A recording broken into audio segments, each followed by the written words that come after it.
Have you ever wondered how some companies, like Google, seem to consistently knock these massive goals out of the park? Well, a big part of their secret sauce is a framework called Objectives and Key Results, or OKRs for short. Today, we're going to break down exactly what they are and how they actually work. But first, let's start with a problem that I think we can all relate to. We've all set those big, ambitious goals, right? Think about New Year's resolutions. Things like, I'm going to get healthier or I'm going to read more books, only to see all that motivation just kind of fizzle out after a few weeks. And hey, if this sounds familiar, you are definitely not alone. One study found that a staggering 64% of people give up on their resolutions within the very first month. And the reason why is usually pretty simple. Goals like get healthier are just too vague. They don't have a clear, measurable way to track success. And that right there is the exact problem the OKR framework was designed to solve. It provides the structure and the clarity you need to turn those fuzzy ambitions into real, concrete targets that an entire organization can get behind. So what exactly is an OKR? Well, at its core, it's a goal-setting system that's all about collaboration. It helps get teams on the same page by setting ambitious, measurable, and, this is key, time-bound goals. And it's all built on two very simple but really powerful parts. So on one hand, you have the objective. You can think of this as your destination. It's the big, inspirational thing you're aiming for. It answers the question, what do we want to achieve? And then you have your key results. These are the measurable signposts along the way. They answer the question, how will we know we're actually getting there? These have to be specific, quantifiable numbers. Okay, so that's the theory. But what does this look like in the real world? Let's make it practical and walk through a pretty common business goal.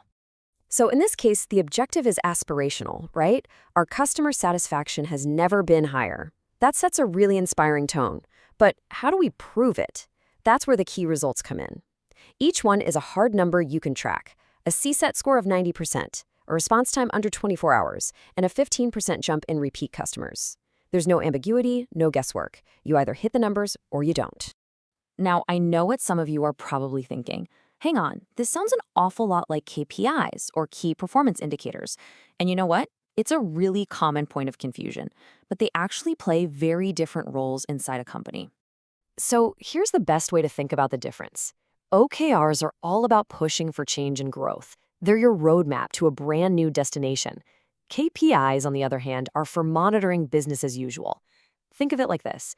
Your OKR is the big plan to drive from New York all the way to California. Your KPIs are the gauges on your car's dashboard, things like your speed, your engine temperature, your fuel level, that you keep an eye on during the trip. All right, so we get what OKRs are, and we see how they're different from KPIs. But why does this all matter so much? What's the real benefit of an organization going through the trouble of putting this framework in place? Well, the benefits are huge. First off, they create alignment. This means everyone in the company, from top to bottom, is rowing in the same direction.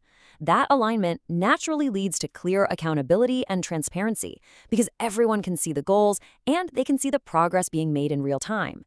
And maybe the most important part, all of this drives motivation. When people can see exactly how their day-to-day work connects to the company's biggest goals, it creates a really powerful sense of purpose and engagement.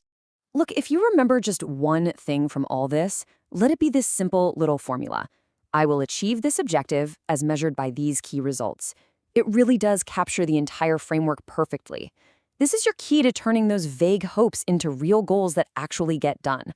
So the only question left is, what great objective are you going to set first?